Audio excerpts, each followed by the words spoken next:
where the mind is without fear and the head is held high, where knowledge is free.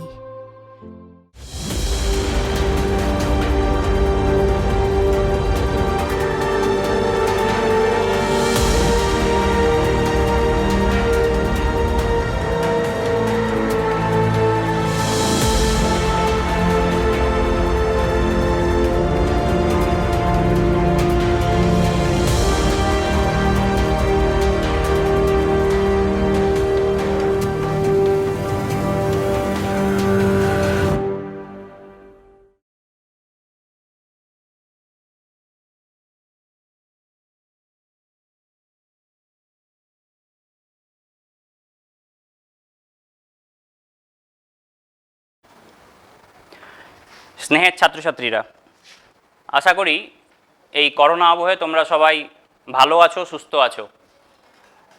বাড়িতে খুব সাবধানে থাকতে হবে। তো তোমাদের দীর্ঘদিন ধরে স্কুল বন্ধ, পড়াশোনার অনেকটাই ক্ষতি তোমাদের হয়েছে। তো মালদা জেলা প্রশাসনের পক্ষ থেকে তোমাদের জন্য আজ তোমাদের ক্লাসরুম তোমাদের ঘরে পৌঁছে দেওয়ার ব্যবস্থা করা হয়েছে। আর সেই পৌঁছে দেওয়ার পেছনে আমি আমার কিছুটা অবদান দান করার চেষ্টা করছি এবং আমি হলাম নবজ্যোতি বলদা, রসায়নের শিক্ষক, মিল্কি উচ্চ মাধ্যমিক বিদ্যালয়। তো তোমাদের এই দীর্ঘদিনের বোরিং একটা শিডিউলের মধ্যে তোমাদের আজকের যে চ্যাপ্টার সম্পর্কে আমরা পড়ব সেটা খুব ইন্টারেস্টিং চ্যাপ্টার। এই চ্যাপ্টারটা পড়তে গেলে তোমাদের মুখস্থর থেকে বোঝার দরকার বেশি। জিনিসটা যত সহজে বুঝতে পারবে তত তাড়াতাড়ি তোমরা জিনিসটা ক্যাপচার করতে পারবে। বুঝতে না পারলে পরে জিনিসটা উদ্ধার করাটা একটু কঠিন হয়ে পড়ে। তো ক্লাস 9-এর আজ আমরা পড়ব মোল কনসেপ্ট।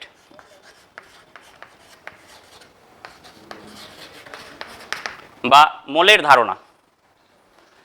তো বিজ্ঞানীরা চিরকালই একটু চালাক। কীরকম চালাক না, সমস্ত জিনিসকে আমাদের কাছে কি করেছেন না, যতটা সম্ভব পেরেছেন সহজলভ্য করে তুলেছেন। তো সেটা করতে গিয়ে দেখা গেছে অণু কথাটার ইংরেজিতে আমরা বলে থাকি মলিকিউলস। তো বিজ্ঞানীরা কি করলেন, সেটাকে একটু ছোট করে দিলেন, CULES কে বাদ দিয়ে দিলেন, দিয়ে নামটা নিয়ে চলে এলেন মোল। তাহলে এই মোল জিনিসটা কি, এই জিনিসটা সম্পর্কে আমাদের আগে একটু জানতে হবে। বা কেনই বা আমরা মোল সম্পর্কে জানবো বা কেনই বা আমরা মোল সম্পর্কে পড়বো। তো সেটার জন্য আমরা প্রথমেই বলি, আমরা দেখো বাজার করতে যাই, বাজারে গিয়ে আমরা বিভিন্ন জিনিস কিনি, ধরো আলু, পটল বা যাই বলো, আমরা একটা পরিমাণ বলি যে হ্যাঁ আমাকে 2 কেজি আলু দিন বা 5 কেজি আলু দিন বা 500 গ্রাম পটল দিন। এরকম ওজনের একটা পরিমাপ হচ্ছে আমরা গ্রাম, কিলোগ্রাম ইত্যাদির মারফত করে থাকছি। সেরকমই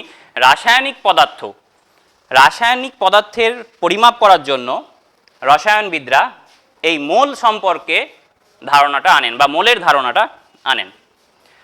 তো মোলের ধারণার আনতে গিয়ে আমাদেরকে প্রথমে একটু যে জিনিসটা জানতে হবে সেটা হচ্ছে অ্যাভোগাড্রো প্রকল্প বা অ্যাভোগাড্রো হাইপোথিসিস। যেখানে কি বলা হলো, যেখানে বলা হলো সাপোজ ধরে নাও কতকগুলি গ্যাস আছে, নাইট্রোজেন, অক্সিজেন, অ্যামোনিয়া। আমি 3টে গ্যাস নিলাম। 3টে গ্যাস এর মধ্যে একটু পার্থক্য দেখো, প্রথম দুটি গ্যাস এ দুটি হচ্ছে মৌলিক গ্যাস, অন্যদিকে এই গ্যাসটি হচ্ছে আমাদের যৌগিক গ্যাস। কেন যৌগিক গ্যাস? কারণ এখানে 2 রকমের মৌল বর্তমান। তাহলে অ্যাভোগাড্রো বললেন একই চাপ এবং উষ্ণতায় সম আয়তনের সমস্ত গ্যাস মানে হচ্ছে কি মৌলিক গ্যাস বা যৌগিক গ্যাস, একই চাপ এবং উষ্ণতায় সম আয়তনের সমস্ত গ্যাসে সমসংখ্যক অণু বর্তমান থাকবে। তার মানে কি? তার মানে ধরে নিলাম 1 লিটার নাইট্রোজেন গ্যাস আছে, 1 লিটার অক্সিজেন গ্যাস আছে, 1 লিটার অ্যামোনিয়া গ্যাস আছে। তাহলে 1 লিটার নাইট্রোজেন গ্যাসে সাপোজ XT যদি অণু থাকে, তাহলে এখানেও XT অণু থাকবে, এখানেও আমার XT অণু থাকবে। তো এই ধারণার উপরে ভিত্তি করে বিজ্ঞানী মিলিকান পরীক্ষা করে দেখান যে কোনো পদার্থের 1 মোল পরিমাণের মধ্যে অণুর সংখ্যাটা হবে 6.022 ইন্টু 10⁻23। এই যে সংখ্যাটা, এই সংখ্যাটা কেমন? এখানে দেখো 10⁻23, তাহলে সংখ্যাটা কতটা বড় সেটার সম্পর্কে আমাদের একটু ধারণা আনা যাক। একটু কল্পনা করি, দেখো 10⁻23, 10, 10-এর পরে 100, তারপর 1000, এইভাবে যদি যেতে থাকি তাহলে 10, 10 স্কোয়ার মানে 100, 10 কিউব মানে আমরা পাই কি না 1000। এইভাবে একটা একটা করে শূন্য যুক্ত হতে হতে 23টা শূন্য আমার 10-এর পরে যুক্ত হয়েছে এখানে। তাহলে একটু ভাবো, যদি আমরা এত সংখ্যক ক্রিকেট বলের আয়োজন করি, এতগুলি ক্রিকেট বল যদি আমরা জোগাড় করি, দিয়ে যদি আমরা রাখতে চাই পৃথিবীর ওপর, তাহলে দেখা যাবে যে গোটা পৃথিবীকে ঘিরে 100 কিলোমিটার পুরু একটা আস্তরণ পড়ে গেছে। তাহলে বোঝা যাচ্ছে যে কতটা বড় এই সংখ্যাটা। গোটা পৃথিবীকে ঘিরে পৃথিবীর চারপাশে, জলভাগ এবং স্থলভাগের চারপাশে 100 কিলোমিটার পুরু একটা আস্তরণ পড়ে গেছে। তার মানে সংখ্যাটা কিন্তু মোটেও ছোট নয়। আচ্ছা, আরেকভাবে ভাবা যাক, মনে করো 9 কিলোমিটার দৈর্ঘ্য আর 9 কিলোমিটার প্রস্থ বিশিষ্ট আমাদের একটা চারকোনা নল আছে। যে নলটা কি হচ্ছে, এখান থেকে একদম চাঁদ পর্যন্ত বিস্তৃত। সেই নলের মধ্যে 1 ফোঁটা 1 ফোঁটা করে যদি জল ফেলো, তাহলে সেই নল ভর্তি হতে আমার এত ফোঁটা জলের প্রয়োজন হবে। কি বললাম না, 9 কিলোমিটার দৈর্ঘ্য এবং 9 কিলোমিটার প্রস্থ বিশিষ্ট একটি নল পৃথিবী থেকে চাঁদ পর্যন্ত বিস্তৃত আছে, যেটাকে আমি 1 ফোঁটা 1 ফোঁটা করে জল দ্বারা ভর্তি করছি। তখন আমার এত ফোঁটা, অর্থাৎ 6.022 10⁻23 এত ফোঁটা জলের প্রয়োজন হবে। তার মানে বোঝা যাচ্ছে সংখ্যাটা কত বড়। তাহলে এই সংখ্যাটা কিন্তু একটা বিশাল নাম্বার। এবার আমাদের এই মোল থেকে আরও কী কী জিনিস আমরা ক্যালকুলেট করতে পারি বা বের করতে পারি। প্রথমে আসি এখান থেকে অ্যাভোগাড্রোর প্রকল্পের এই মোল সম্পর্কে আরও ডিটেলসে আমরা আসছি পরবর্তীতে। তো প্রথমেই যে জিনিসটাই আসি সেটা হচ্ছে অ্যাটমিক মাস বা পারমাণবিক ভর। পারমাণবিক ভর কাকে বলে না, পারমাণবিক ভর পরিমাপের দুটো স্কেল আছে, একটা হচ্ছে হাইড্রোজেন স্কেল, একটা হচ্ছে তোমার কার্বন স্কেল। হাইড্রোজেন স্কেলে বলা হচ্ছে যে কোনো মৌলের একটি পরমাণু একটি হাইড্রোজেন পরমাণুর ভরের যত গুণ ভারী তাকেই বলা হচ্ছে আমার ওই পদার্থের পারমাণবিক ভর। ঠিক একইভাবে 1961 সালে IUPAC থেকে কার্বন স্কেলের প্রবর্তন করেন। সেখানে বলা হয়েছে C12 স্কেলে বা কার্বনের আইসোটোপ 12 নিয়ে 12 আইসোটোপের সঙ্গে যদি কোনো মৌলের একটি পরমাণুর ভরের তুলনা করা যায়, তাহলে দেখা যাবে ওই মৌলের পরমাণুটি একটি C12 পরমাণুর 1/12 অংশের তুলনায় যত গুণ ভারী, সেটাকেই বলা হবে তার পারমাণবিক গুরুত্ব বা পারমাণবিক ভর। এরপরে আসি পারমাণবিক ভর একক, আর একটা ইম্পর্টেন্ট টার্ম। পারমাণবিক ভর একক কি বা কাকে বলে? পারমাণবিক ভর একক হচ্ছে কোনো মৌলের একটি পরমাণুর প্রকৃত ভরকে যে একক দ্বারা প্রকাশ করব তাকেই বলা হয় পারমাণবিক ভর একক। মোলের সংজ্ঞা অনুযায়ী বলা হয়ে থাকে অ্যাভোগাড্রো সংখ্যক, অর্থাৎ 6.023 বা 022 10⁻23 এত সংখ্যক অণু পদার্থের যে পরিমাণে থাকছে তাকে বলা হচ্ছে 1 মোল। তাহলে অ্যাভোগাড্রো সংখ্যাকে আমরা মূলত এনে দিয়ে লিখে থাকি।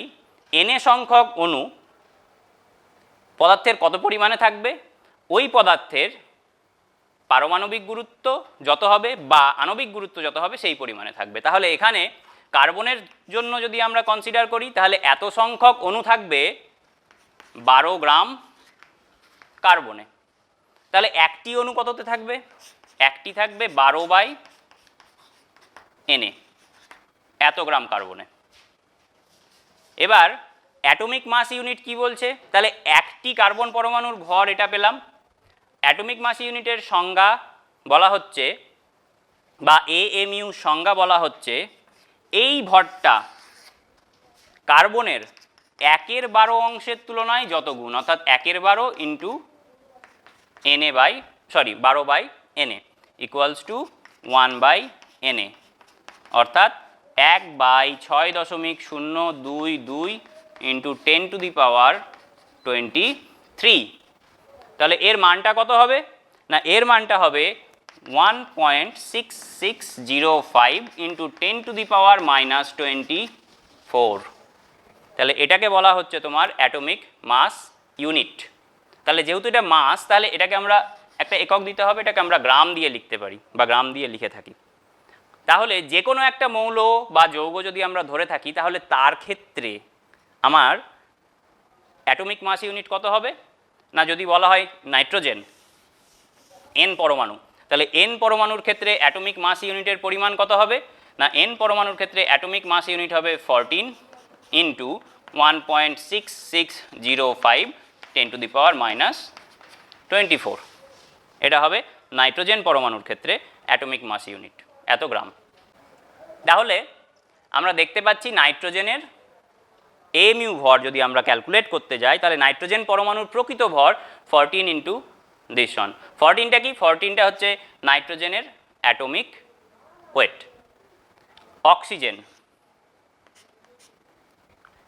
অক্সিজেনের ক্ষেত্রে যদি ক্যালকুলেট করতে যাই, তাহলে এটা হয়ে যাবে কত, 16 ইন্টু 1.6605 ইন্টু 10⁻24 গ্রাম। তাহলে এইভাবে আমরা mu কোনো একটা মৌলের পরমাণুর ক্ষেত্রে ক্যালকুলেট করতে পারি। তাহলে এরপরে আসছি আমরা তাহলে আণবিক ভর। এগুলো গেল পারমাণবিক ভর বা পরমাণু সংক্রান্ত বিষয়। এবার আসছি আমরা অণুর ভর বা আণবিক ভর। আণবিক ভর বলতে কি বুঝি, কার্বন স্কেলে যদি আণবিক ভর সংজ্ঞা দিতে যাওয়া হয়, তাহলে বলা যায় কোনো যৌগের একটি অণুর ভর কার্বনের একটি C12 পরমাণু মানে C12 পরমাণুর 1/12 অংশের তুলনায় যত গুণ ভারী, তাকেই বলা হয় তার আণবিক গুরুত্ব বা আণবিক ভর। তাহলে মনে করো গ্লুকোজ C6H12O6 এর আণবিক ভর বা আণবিক গুরুত্ব আমরা ক্যালকুলেট করব। কিভাবে পাবো, কার্বন কটা আছে, 6টা, কার্বনের পারমাণবিক ভর 12 ইন্টু 6 প্লাস হাইড্রোজেন কতগুলি আছে 12, তাহলে 1 ইন্টু 12 প্লাস অক্সিজেন কতগুলি আছে 6টা, তার মানে এখান থেকে পাই 16 ইন্টু 6, তাহলে 72 12 96 180, এটা আমরা পেয়ে থাকি। তাহলে ঠিক একইভাবে H2SO4 এর যদি আমরা আণবিক গুরুত্ব ক্যালকুলেট করতে যাই, তাহলে দেখো কিভাবে পাবো,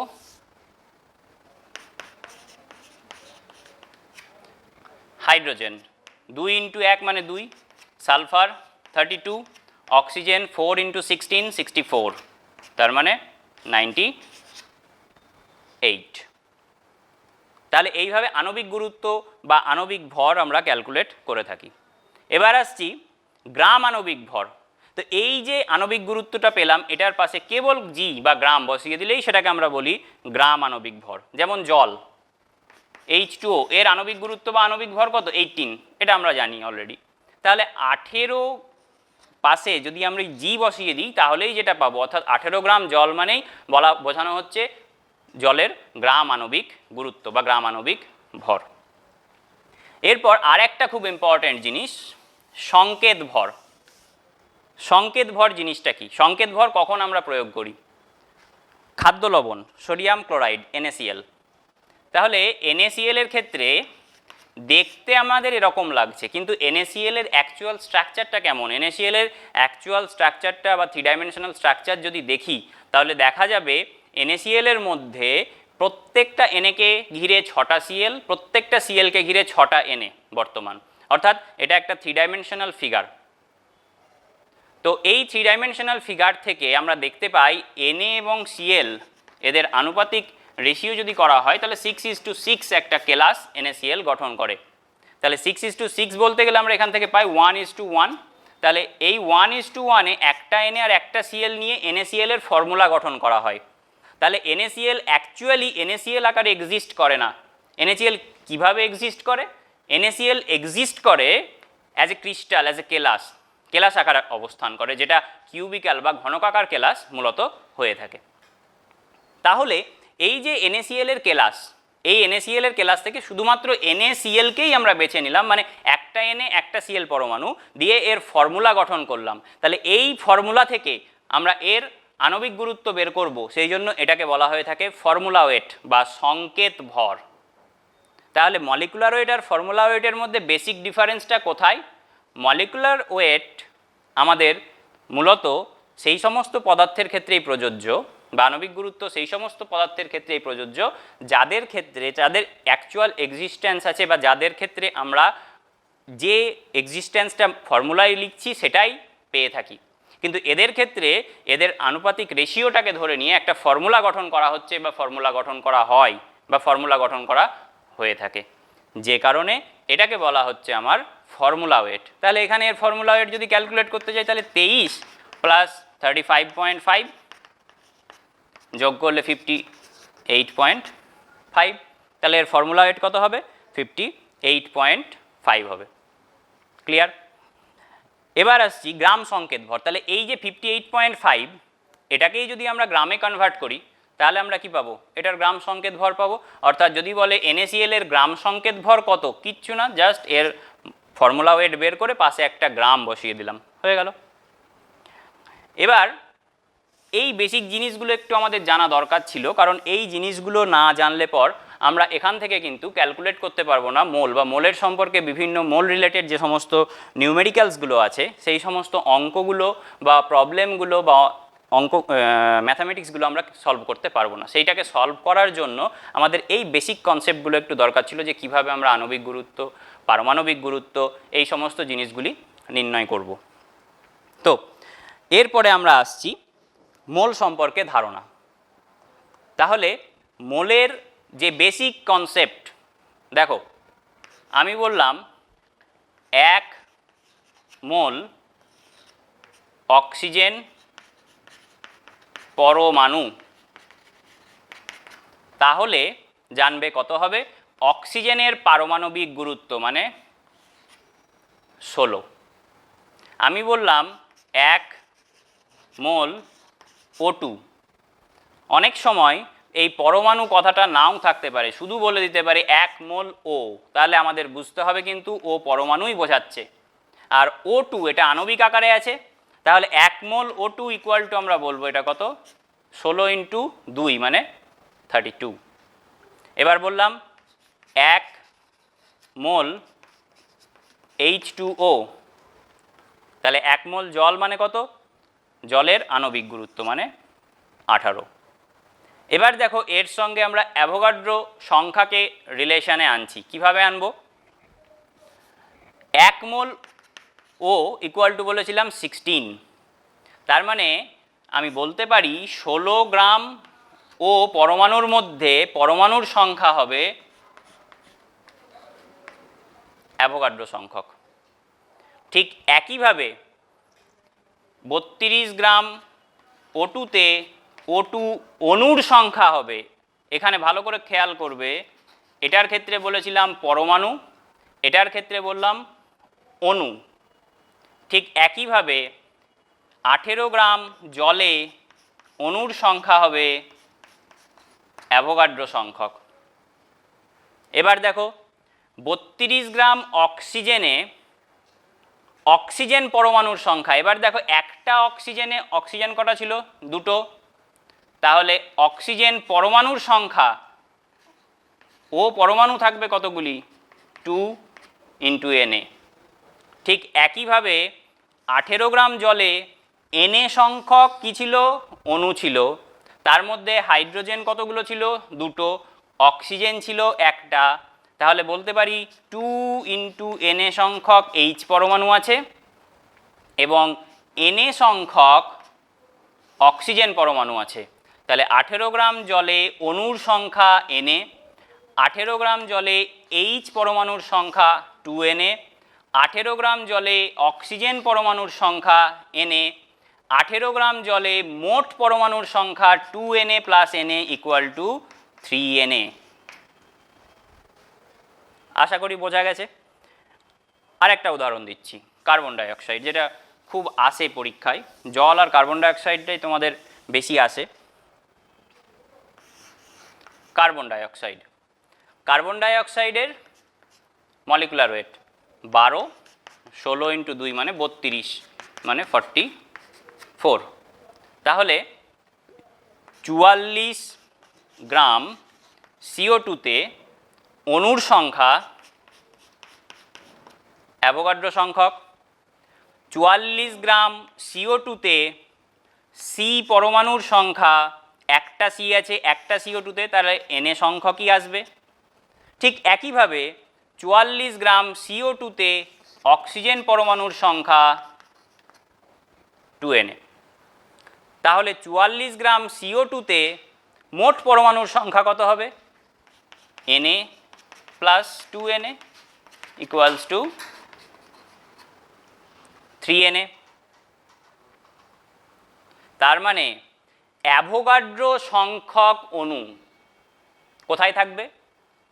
যে কোনো পদার্থের আণবিক গুরুত্বে থাকবে। অ্যাভোগাড্রো সংখ্যক অণু, অ্যাভোগাড্রো সংখ্যক পরমাণু কোথায় থাকবে? যে কোনো মৌলের পারমাণবিক গুরুত্ব বা পারমাণবিক ওয়েট বা ভর যেটা, সেখানে থাকবে। এবার আসছি কিছু অঙ্কে, তারপরে আবার কিছু সম্পর্কে যাব। মনে করো তোমাকে বলল, খুব সহজ একটা প্রবলেম, 1.8 গ্রাম জল। তাহলে 1.8 গ্রাম জলের মধ্যে আমাকে জিজ্ঞাসা করা হলো অণুর সংখ্যা কত। তাহলে 1.8 গ্রাম জলে কতকগুলি অণু বর্তমান, দেখা যাক। তাহলে জলের আণবিক গুরুত্ব আমরা জানি কত, 18। 18 গ্রাম জলে আমরা বলতে পারি অণু আছে কতকগুলি, অ্যাভোগাড্রো সংখ্যক, কারণ যে কোনো পদার্থের আণবিক গুরুত্বের মধ্যে অণুর সংখ্যা সর্বদাই অ্যাভোগাড্রো সংখ্যক। তাহলে 18 গ্রাম জলে অণুর সংখ্যা অ্যাভোগাড্রো সংখ্যক। 1 গ্রাম জলে অণুর সংখ্যা Na/18। 1.8 গ্রাম জলে অণুর সংখ্যা Na ইন্টু 1.8/18, তাহলে ইন্টু 10, দশমিক উঠে গেল, তাহলে Na/10 এত সংখ্যক। এবার আমাকে যদি এই কোশ্চেনটা একটু ঘুরিয়ে দেয়, এখানে আমি বলেছিলাম কতকগুলি অণু আছে, বুঝলাম এটা। এবার আমাকে বলল 1.8 গ্রাম জলে কতকগুলি ও পরমাণু আছে।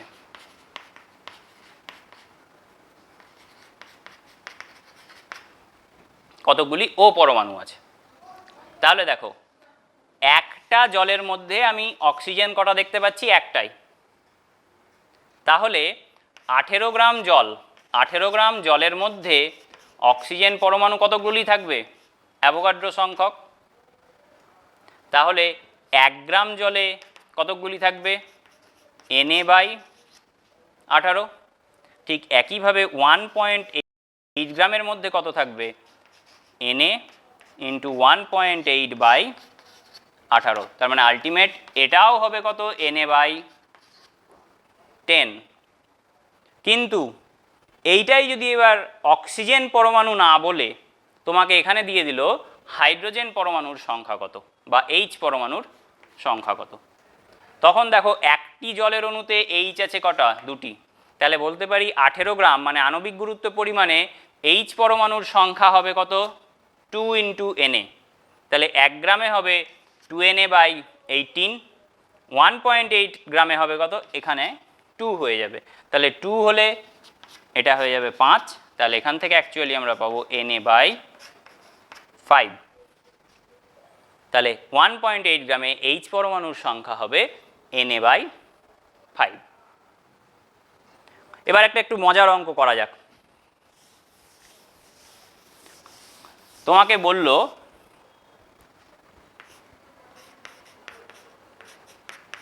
এক ফোঁটা জল দিল, ফোঁটা জলে বলল কতকগুলি অণু বর্তমান। আর একটা ছোট্ট ইনফরমেশন বলে দিল, জলের ঘনত্ব এত গ্রাম পার সিসি, 1 সিসি বা 1 ml, অর্থাৎ 1 ml এর ওজন হচ্ছে 1 গ্রাম। এইটুকু আমাকে বলে দিল, আর কিছু বলল না। তাহলে একটা জলের ফোঁটার মধ্যে কতকগুলি অণু আছে, এই ধারণাটা যদি একটু বুঝতে পারো তাহলে বুঝতে পারবে যে অ্যাভোগাড্রো সংখ্যাটা কতটা বড় এবং এক একটা জলের অণুর মধ্যে কত কত অণু বর্তমান। মানে 1 ফোঁটা জল মানে তো খুব অল্প পরিমাণ জল আমরা জানি, কিন্তু তার মধ্যেও যে অতগুলি অণু থাকতে পারে সেই সম্পর্কে আমরা ধারণাটা পেতে পারি বা ধারণাটা পাই। তাহলে দেখো 1 ফোঁটা জলের মধ্যে কতকগুলি অণু আছে, কিভাবে পাবো? আমাদের ফোঁটার স্ট্যান্ডার্ড একটা মাপ আছে, ধরা হয় 20 ড্রপস বা 20 ফোঁটা জল ইকুয়ালস টু 1 ml বা 1 সিসি। তাহলে এখানে দেখো 20 ফোঁটা সমান হচ্ছে 1 ml, তাহলে কত ফোঁটা বলেছি? 1 ফোঁটা। তাহলে 1 ফোঁটা জল মানে কত হবে? তাহলে 1 এর 20 ml। আবার 1 সিসি মানে 1 ml এর ওজন বলে দিয়েছি 1 গ্রাম, তাহলে 1 এর 20 সিসি বা 1 এর 20 ml এর ওজন হবে 1 এর 20 গ্রাম। তাহলে এবার দেখো বলতে পারি 18 গ্রাম জলে অণুর সংখ্যা অ্যাভোগাড্রো সংখ্যক, তাহলে 1 এর 20 গ্রাম জল এতে অণুর সংখ্যা কত? তাহলে অ্যাভোগাড্রো সংখ্যক ইন্টু 1 এর 20 ইন্টু 18। তাহলে এখানে যদি মান বসাও 6.0223 বা 022 18 ইন্টু 20, এই মানটা কোথাও কোনো বইয়ে 02 দিয়েও লেখা থাকে, 023ও লেখা থাকে, 22টা মোর অ্যাকুরেট। যাই হোক, তো এটা 6 দিয়ে যদি ভাগ করি 2.9 মতো আসে দেখো, তাহলে আমি ধরে নিলাম এটাকে রাউন্ড ফিগারে 3, তার মানে 10⁻23/60। তাহলে বলতে পারি কত? 1/6 ইন্টু 10⁻22। তাহলে 1 এর 6, তার মানে হচ্ছে 6×6=96, তার মানে 1.6 ইন্টু 10⁻21 অ্যারাউন্ড। তার মানে 1 ফোঁটা জলের মধ্যেও এতগুলো জলের অণু বর্তমান। ভাবতে পারছো কতগুলো জলের অণু থাকতে পারে? তার মানে এতগুলো ক্রিকেট বল দিয়ে যদি আমরা পৃথিবীকে ঢাকতে যাই তাহলে দেখা যাবে যে পৃথিবীর ওপরে 90 কিলোমিটার পুরো একটা চাদরের বলের চাদর তৈরি হয়েছে।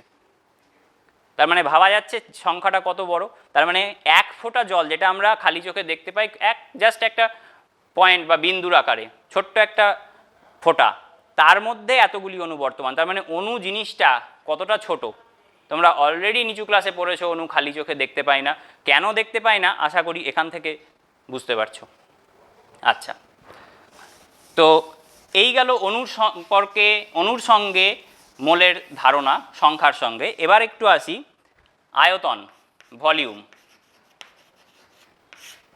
ভলিউমের সঙ্গে ধারণা। তো অ্যাভোগাড্রো সূত্র বা অ্যাভোগাড্রো প্রকল্প থেকে একটা সিদ্ধান্তে আসা যায় যে 1 গ্রাম অণু যে কোনো গ্যাসের আয়তন 22.4 লিটার। 1 গ্রাম অণু মানে কি? 1 গ্রাম অণু মানেই 1 গ্রাম মোল। মোলকে MOLও লিখতে পারা যায়, MOLও লেখা যায়। তো 1 গ্রাম মোল যে কোনো পদার্থের মধ্যেই অ্যাভোগাড্রো সংখ্যক অণু বর্তমান, এটাও আমরা জানি। তাহলে এখান থেকে দেখো বলতে পারি অ্যাভোগাড্রো সংখ্যক অণুর আয়তন কত হবে? 22.4 লিটার। তাহলে 1 গ্রাম অণুর আয়তন বললাম 22.4 লিটার। 1 গ্রাম অণুর মধ্যে অণুর সংখ্যা বললাম অ্যাভোগাড্রো সংখ্যক, তাহলে বলতে পারি অ্যাভোগাড্রো সংখ্যক অণু বর্তমান কততে? 22.4 লিটারে। তাহলে বা উল্টোভাবে বলতে পারি 22.4 লিটার যে কোনো পদার্থের বলতে যে কোনো গ্যাসের মধ্যে অণুর সংখ্যা কত হবে? অবশ্যই অ্যাভোগাড্রো সংখ্যক। তো এই রিলেটেড কিছু প্রবলেম করা যাক। বলা হলো 5.6 লিটার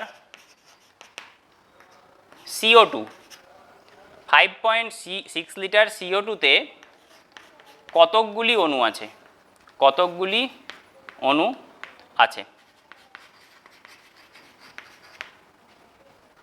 তাহলে কার্বন ডাইঅক্সাইডের আণবিক গুরুত্ব 44, কিন্তু এক্ষেত্রে 44টা আমাদের কিন্তু কোনো কাজে লাগবে না, কারণ আমাকে এখানে দিয়েছে কি আয়তন, লিটারে দিয়েছে।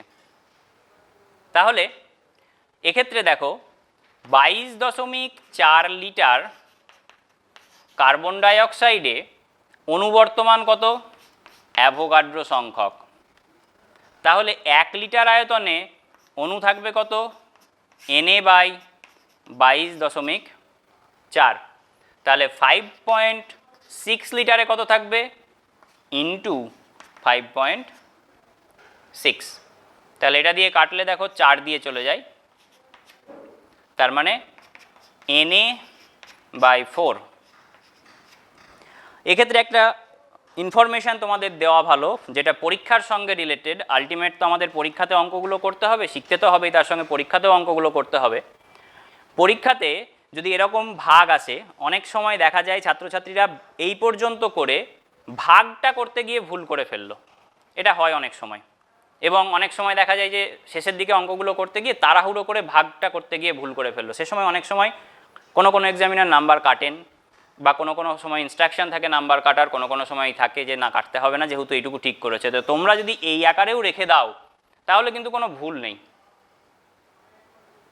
কারণ এই আকারে রেখে দিলে পরে এটার মধ্যে কোনো ভুলভ্রান্তি নেই। কিন্তু তুমি যদি ভাগটা করতে গিয়ে ভুল করো তাহলে কি উত্তরটা ভুল বেরিয়ে যাচ্ছে। সুতরাং বড় বড় ক্যালকুলেশনগুলোকে তোমরা যতটা পারবে এই আকারে রেখে দেবে, কিন্তু তাই বলে একটা মানে সোজা ক্যালকুলেশন আছে, সহজ ক্যালকুলেশন আছে, যেটা মুখে মুখেও ইভেন সম্ভব হয়তো, সেটাকেও তুমি করলে না, সেটা করাটা কখনোই উচিত নয়। এই ভাগটা বা এই প্রবলেমগুলো এই আকারেও অনেক সময় এমসিকিউ কোশ্চেনে অনেক সময় এসে থাকে। সুতরাং এই আকারে প্র্যাকটিস করাটা অনেকটা বেটার। এবার তারপরে তো তুমি ভাগ জানোই, সময় থাকলে বা নির্ভুলভাবে করতে পারলে অবশ্যই ভাগ করে দেবে, সেটা আরও ভালো। আচ্ছা, এবার আসছি কোনো পদার্থের পরিমাণকে আমরা কিভাবে মোলে কনভার্ট করব। তোমাকে বলল যে 1.8 গ্রাম জল সমান কত মোল জল। যে কোনো পদার্থের পরিমাণ যেটাই থাকুক না কেন, যত গ্রাম বলে দেবে, সেই পদার্থের পরিমাণকে মোল সমান ওই পদার্থের পরিমাণ বাই আণবিক গুরুত্ব বা আণবিক ভর। তাহলে 1.8 গ্রাম জল মানে কি, 1.8 গ্রাম জল মানে হচ্ছে 1.8 বাই জলের আণবিক গুরুত্ব। জলের আণবিক গুরুত্ব 18, তাহলে এটা কত পাবো, 0.1 মোল। এবার তোমাকে বলল এটাকেই 5.6 লিটার জল, তার মানে কত মোল জল। তো এবার হচ্ছে আয়তনে বলে দিয়েছে।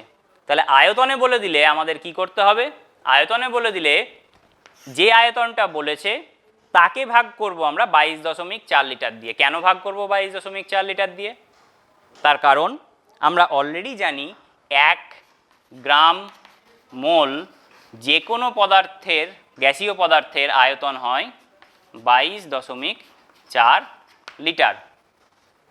তাহলে দেখো এইটাকে যদি আমরা একটু উল্টে লিখি, ঐকিক নিয়মে করতে যাই, তাহলে আলটিমেট মোলটা এভাবেই পাবে। দেখো ওখান থেকে লিখতে পারি 22.4 litre equals to 1 gram mole water. তাহলে 5.6 লিটার ইকুয়ালস টু কত, 5.6 বাই 22.4 গ্রাম মোল, তার মানে 1/4 মোল,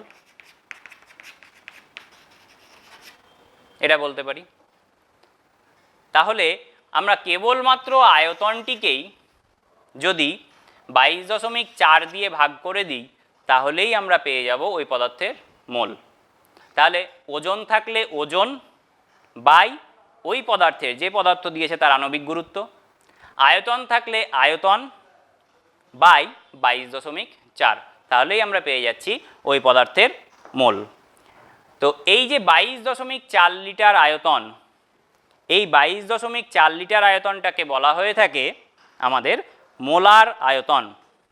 আচ্ছা, এবার আমরা নতুন নতুন কিছু নিউমেরিক্যালস করি বা প্রবলেমস করি, যে প্রবলেমগুলো পরীক্ষাতে আসে এই ধরনের।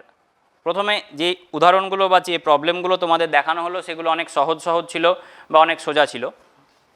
তো এবার একটু আস্তে আস্তে কঠিনের দিকে যাই। এবার দেখো, বলা হলো 100 গ্রাম জল সমান কত গ্রাম মোল জল। 100 গ্রাম জল ইকুয়ালস টু কত গ্রাম মোল জল। তাহলে একটু আগেই বললাম মোল সমান পরিমাণ বাই আণবিক গুরুত্ব, তাহলে এত গ্রাম মোল ভাগ করে যেটা হবে সেটাই। এবার অঙ্কটাকে আরেকটু কঠিন করি। বলল আমাকে যে 0.001 মোল H2O তে কতকগুলি H পরমাণু আছে। তাহলে দেখো, জলের আণবিক গুরুত্ব প্রথম থেকে বলে আসছি, আমি জল নিয়ে বেশি উদাহরণ দিচ্ছি তার কারণ পরীক্ষাতে জলের উদাহরণগুলোই বেশি করে আসে এবং কার্বন ডাইঅক্সাইড আসে, অন্যান্যগুলোও আসে কিন্তু এইগুলো বেশি আসে, সেই জন্য এগুলো একটু ক্লিয়ার করে নিই। আস্তে আস্তে আমি বড় মলিকুলে যাব। 18 গ্রাম জলে H পরমাণু বর্তমান, H পরমাণু আছে কতকগুলি আছে 2 ইন্টু অ্যাভোগাড্রো সংখ্যক। তাহলে 18 গ্রাম জল মানে কত পরিমাণ জল? 1 মোল জল। তাহলে বলতে পারি 1 মোল জলে H পরমাণু আছে 2 ইন্টু Na। তাহলে এত মোল জলে কত থাকবে? 2 ইন্টু 0.001 ইন্টু Na, তার মানে 0.002 ইন্টু Na হয়ে গেল। এবার এটাকে ভাগ করেও দিতে পারো, তাহলে ভাগ করলে কি পাই একটা দেখিয়ে দিই ভাগ করে। 6.02322 ইন্টু 10⁻23 ইন্টু 2 বাই 1000। তাহলে 1000 করলে এটা 10⁻20 আর এটা আছে 12.044 ইন্টু 10⁻20 এত টি। আচ্ছা, এবার আসছি পরবর্তী অঙ্কে। বলা হলো এসটিপিতে 7 গ্রাম নাইট্রোজেন এর আয়তন কত?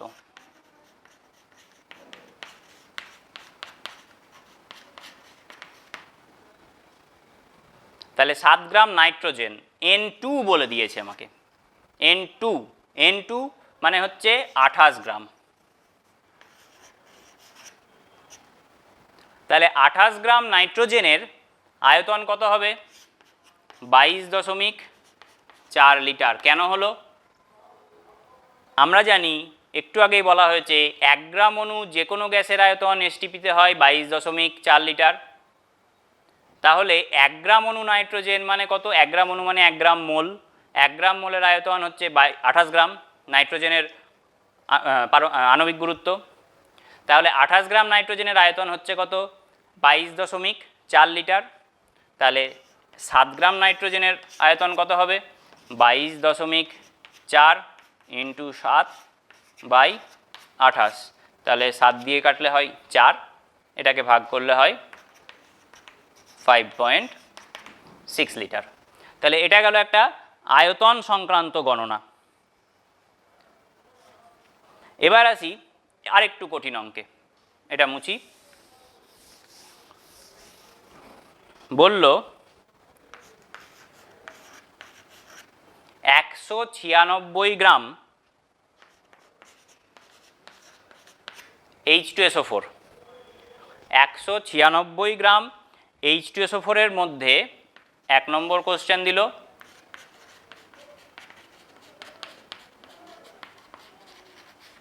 মোল সংখ্যা কত। 2 নম্বর বলল আমাকে মোট কতগুলি H2SO4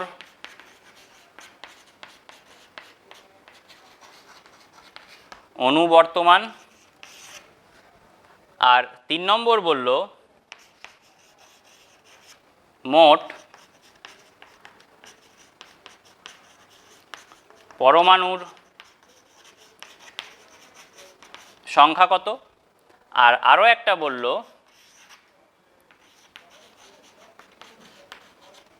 আয়তন কত। তাহলে একে একে আসি। প্রথমে বলেছে মোল সংখ্যা। তো সর্বপ্রথম আমাকে যেটা বের করে নিতে হবে সেটা হচ্ছে H2SO4 এর আণবিক গুরুত্ব। তাহলে H2SO4 এর আণবিক গুরুত্ব কত হবে?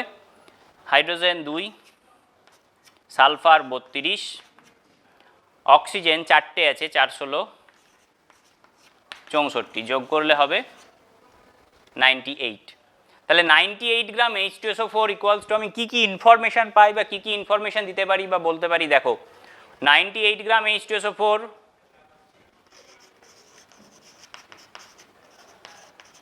ইকুয়ালস টু 1 গ্রাম মোল, এটা বলতে পারি।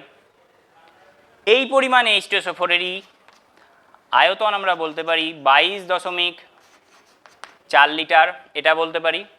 আর কি বলতে পারি? আর বলতে পারি এই পরিমাণ H2SO4 এর মধ্যেই আমার অ্যাভোগাড্রো সংখ্যক অণু বর্তমান, এতটা ইনফরমেশান আমার জানা। তাহলে এই ইনফরমেশানটুকু কাজে লাগিয়েই সমস্ত প্রবলেমগুলো সলভ হয়ে যাবে। তাহলে প্রথমে বলেছে কত? মোল সংখ্যা। মোল সংখ্যার জন্য খুব সহজেই আমরা কি করতে পারি বলেছি, 196 হচ্ছে পরিমাণ, তাকে আণবিক গুরুত্ব দিয়ে যদি ভাগ করে দিই তাহলে আমরা মোল সংখ্যা পেয়ে যাব। তাহলে মোল সংখ্যা কত আমি এখানেই লিখছি, মোল সংখ্যা ইকুয়ালস টু 196/98 ইকুয়ালস টু 2, পেয়ে গেলাম। তারপরে বলেছে মোট কতকগুলি H2SO4 অণু বর্তমান। তাহলে দেখো 98 গ্রাম H2SO4 এর মধ্যে এখানে দেখতে পাচ্ছি অণুর সংখ্যা কত ছিল, অ্যাভোগাড্রো সংখ্যক অণু আছে কত গ্রাম, 196 গ্রাম। তার মানে কি হবে, 98 এর দ্বিগুণ 196, তার মানে 2 ইন্টু অ্যাভোগাড্রো সংখ্যক অণু বর্তমান হবে। তাহলে এখানে অণুর সংখ্যা কত হবে, ইকুয়ালস টু 2 ইন্টু অ্যাভোগাড্রো সংখ্যক। তাহলে অণুর সংখ্যাটাও আমরা পেয়ে গেলাম। এবার বলেছে মোট পরমাণুর সংখ্যা কত। তাহলে দেখো H2SO4, একটা H2SO4 এর মধ্যে কতকগুলি পরমাণু আছে, 2টো H পরমাণু, একটা S পরমাণু, 4টে অক্সিজেন পরমাণু, তাহলে যোগ করে হলো 7, টোটাল 7টা পরমাণু আছে। তাহলে 98 গ্রাম H2SO4 এর মধ্যে আমি বলতে পারি 98 গ্রাম H2SO4 এর মধ্যে পরমাণুর সংখ্যা 7 ইন্টু অ্যাভোগাড্রো সংখ্যক। তাহলে আমার আছে কতটা, 196, তার মানে 2 টাইমস হয়ে যাবে। তার মানে 196 গ্রাম H2SO4 এ পরমাণুর সংখ্যা হবে 2 ইন্টু 7 ইন্টু Na, তার মানে 14 ইন্টু Na হয়ে গেল। এবার বলেছে 196 গ্রামের আয়তন কত। এখান থেকে আমি দেখতে পাচ্ছি কত, 98 গ্রাম H2SO4 এর আয়তন পেয়েছিলাম 22.4 লিটার। তাহলে 196 গ্রাম মানে ডবল, তাহলে ডবলের আয়তন ডবল হবে, তাহলে 44.8 লিটার। সিম্পল। তো এই ধরনের অঙ্কগুলি আমাদের পরীক্ষাতে আসে।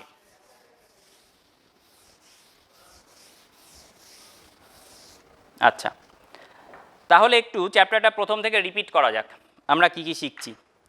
চ্যাপ্টারের প্রথমে আমরা কোথায় এলাম, প্রথমে আমরা বললাম একটু মোল সম্পর্কে ধারণা।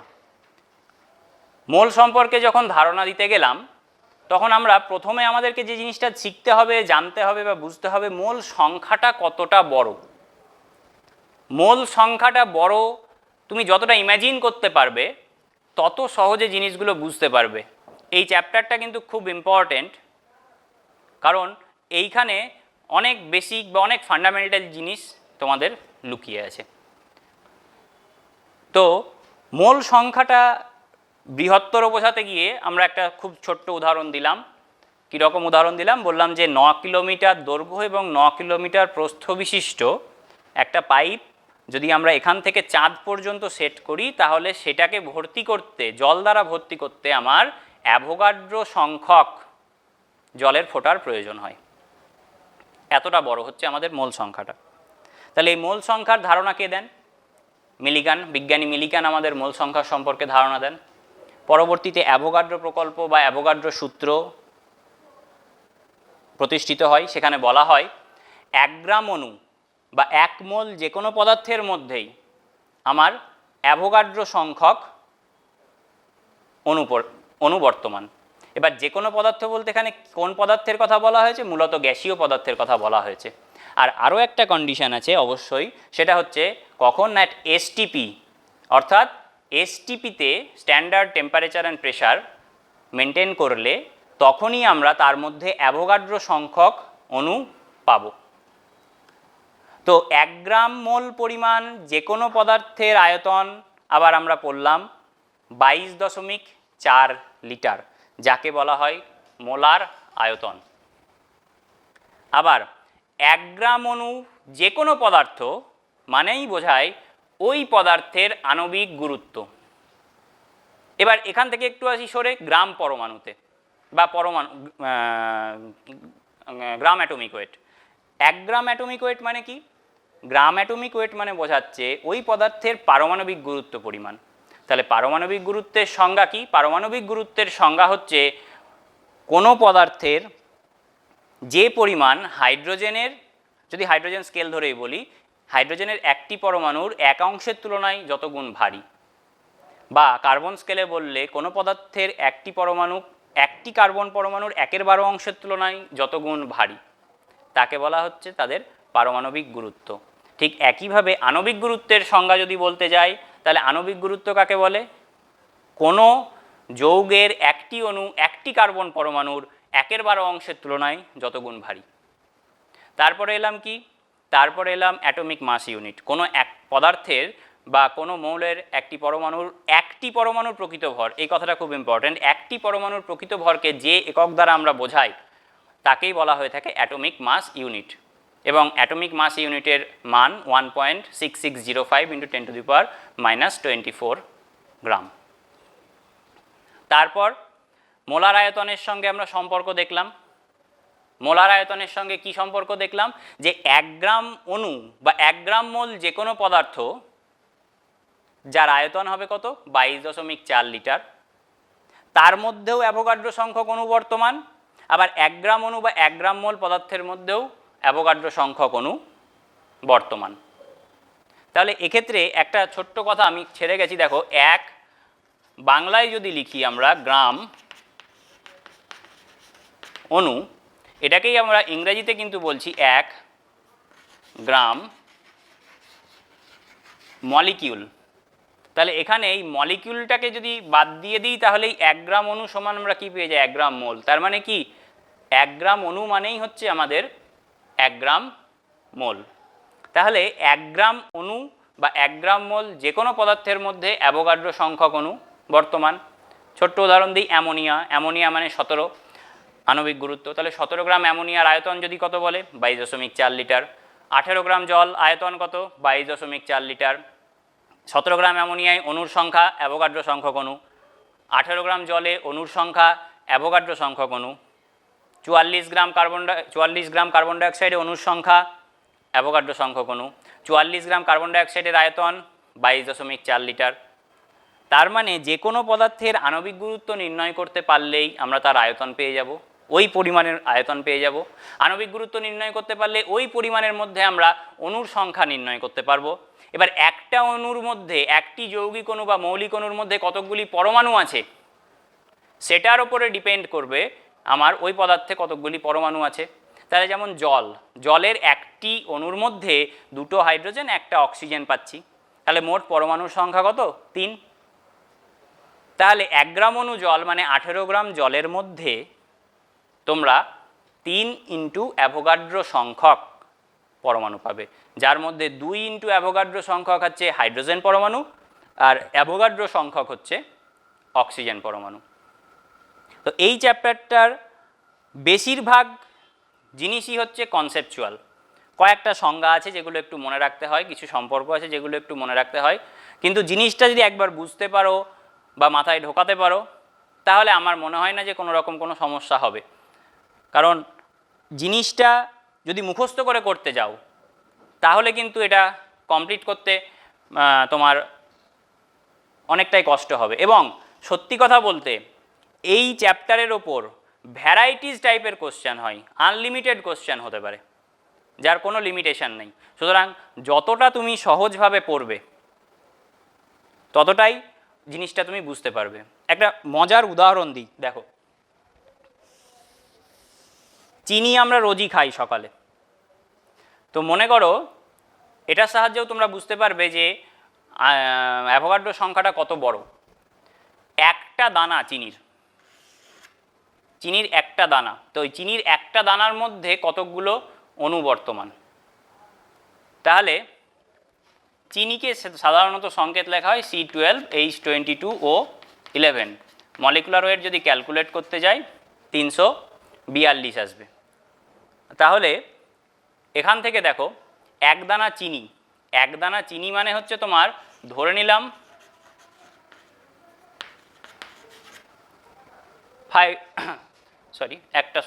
5 মিলিগ্রাম বা 0.005 গ্রাম। তাহলে দেখো 342 গ্রাম চিনির মধ্যে অ্যাভোগাড্রো সংখ্যক অণু বর্তমান। তাহলে 1 গ্রাম চিনির মধ্যে Na/342 এতগুলি অণু বর্তমান। তাহলে 0.005 এর মধ্যে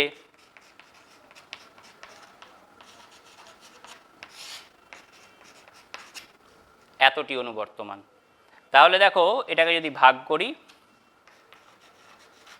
তাহলে ওপরে থাকে 5 আর নিচে হচ্ছে 342 ইন্টু 1000। তাহলে মান যদি বসাই তাহলে দেখো 6.022 10⁻23 হয়, 3টে বাদ, তার মানে হচ্ছে 20 ইন্টু 5/342। তার মানে অ্যারাউন্ড 350 যদি ধরি, তার মানে যদি 350-র কাছাকাছি, যেহেতু 350-র কাছাকাছি ভ্যালু, তার মানে 6.88 আসে এটাকে ভাগ করলে। তাহলে এইটাকেও কাটাকাটি করলে 1-এর কাছাকাছি আসে, 1-এর সামান্য কম 0.9। তাহলে এটাকে যদি করি তাহলে 9.8 অ্যারাউন্ড ইন্টু 10⁻19। তাহলে একটা চিনির দানার মধ্যেও এতগুলো চিনির অণু বর্তমান।